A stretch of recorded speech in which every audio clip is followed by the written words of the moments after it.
챕터 9 맹공을 퍼붓는 믿음 강도들. 두 사람이 산을 내려가자 자만이라는 마을이 나타났다. 마을 쪽에서 걸어오는 무지라는 청년을 만났다. 저는 천국으로 가는 길인데 혹시 두 분도 그렇습니까? 반갑습니다. 하지만 이 마을에서는 천국문으로 들어갈 수는 없을 텐데요. 천국문 앞에서 출입증을 보여줘야 들어갈 수 있어요. 두 사람의 말에 무지는 당당히 말했다. 저는 나름대로 착하게 살았어요. 기도와 금식도 많이 하고 헌금도 잘했어요. 천국에 가려고 고향까지 등지고 나왔으니 충분하지 않나요? 천국에 가려면 반드시 좁은 문으로 들어가야만 해요. 좁은 길을 통해 가면 강도로 취급받아 문전박대를 당한답니다. 좁은 문이 여기서 얼마나 먼지 알고 하시는 말씀이세요? 우리 마을에서 천국문까지 곧바로 이어지는 쾌적하고 푸르른 길이 있는데 굳이 왜 좁은 문으로 가야 하죠? 난처해하던 소망이 크리스천에게 나지막히 속삭였다. 무지 청년에게 잠시 생각할 수 있는 시간을 주는 게 좋겠어요. 일단 그냥 가도록 두죠. 크리스천은 소망에게 이 마을 근처에 살던 작은 믿음이라는 착한 사람 이야기를 들려주었다.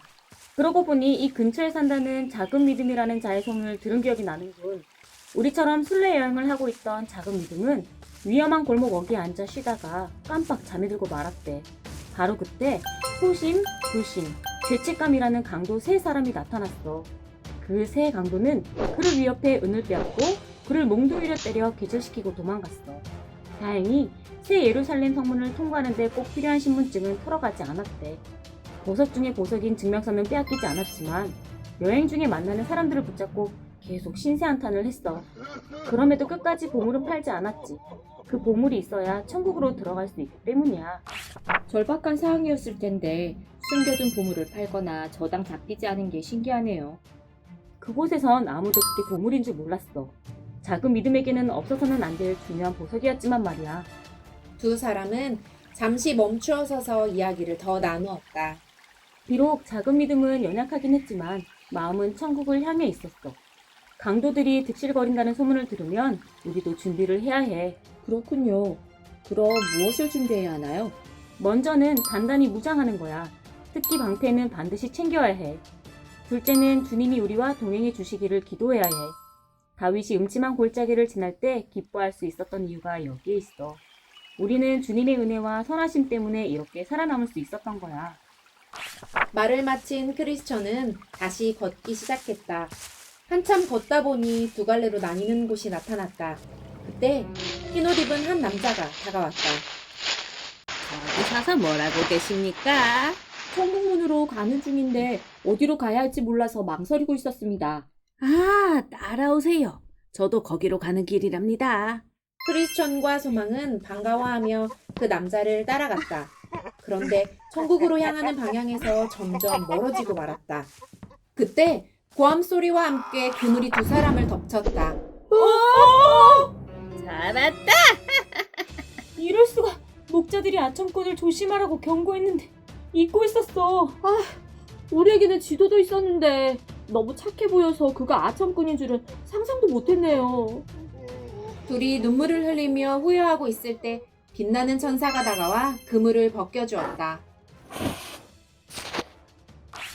그자는 천사로 변신한 거짓사도입니다. 따라오세요. 원래 길로 데려다 주겠습니다. 천사에게 감사를 표하고 다시 순례의 길을 떠났다. 두 사람은 어느새 마법의 땅에 도착했다. 형님, 너무 졸려요. 우리 한숨 자고 갈까요? 안 돼. 목자들의 말을 잊었어? 마법의 땅에선 절대 잠들지 말라고 했잖아. 소망, 정신 차려야 해. 네, 형님과 함께라서 다행이에요. 두 사람은 다시 힘을 내어 길을 걸으며 이야기를 나누었다. 소망, 너에게 한 가지 묻고 싶은 게 있는데 어떻게 순례의 길을 떠날 생각을 하게 되었어? 오랫동안 헛된 시장에서 팔던 것들에 빠져 살았습니다. 저를 망치던 것들은 세상의 온갖 보물과 부였어요. 그래서 진리를 깨달은 즉시 확신을 쫓게 된 거야? 아니요. 처음에는 죄를 받아들이고 싶지 않았어요. 말씀이 내 마음을 흔들 때도 그 말씀의 빛을 보지 않으려고 애를 썼답니다. 그렇다면 성령님이 너에게 역사하신 뒤에도 계속해서 죄를 지은 이유는 뭐야? 우선 그것이 하나님의 역사인 줄 몰랐어요. 그리고 내 육신 속에 있는 죄가 너무 달콤해서 죄를 떠나가기 싫었고요. 그리고 옛 친구들을 어떻게 끊어야 할지 몰랐어요. 마지막으론 죄를 자각하는 순간 너무 괴롭고 힘들어서 다시 떠올리고 싶지 않았어요. 그런데 신실 형제가 죄가 없으신 분의 의를 얻지 않으면 내 의는 물론이고 온 세상의 모든 의로도 구원을 받을 수 없다고 말했어요. 아, 신실이 그 말이 사실로 믿어졌어? 처음엔 이상한 소리라고 생각했어요. 신실 형제님은 그분이 지극히 높으신 분의 오른편에 앉아 계신 예수님이라고 하더군요. 그분이 행하신 일과 십자가에 달려 고난을 받으신 일을 믿으면 의로워질 수 있다고 했어요. 그래서 너는 뭐라고 했어? 그런 분이 나 같은 자를 구원해 주실 리가 없다고 했죠. 직접 그분에게 가보라고 하더군요. 내가 그분 앞에 가서 어떻게 해야 하냐고 묻자 무릎을 꿇고 나를 만나달라고 진심으로 기도하라고 했어요. 그럼 신실이 가르쳐준 대로 기도해봤어? 네. 몇 번이고 간절히 기도드렸지만 응답이 없어 기도를 그만두고 싶었죠. 신실 형제님의 말이 진리임을 알았기에 포기하지 않았어요. 그러다 갑자기 꿈인지 생시인지 예수님이 하늘에서 저를 내려다보시며 주 예수를 믿으라. 그리하면 너와 내 집이 구원을 받으리라. 라고 말씀하시는 것을 보게 되었습니다. 소망은 그리스도께서 자신에게 나타나신 이야기를 크리스천에게 계속해서 들려주었다.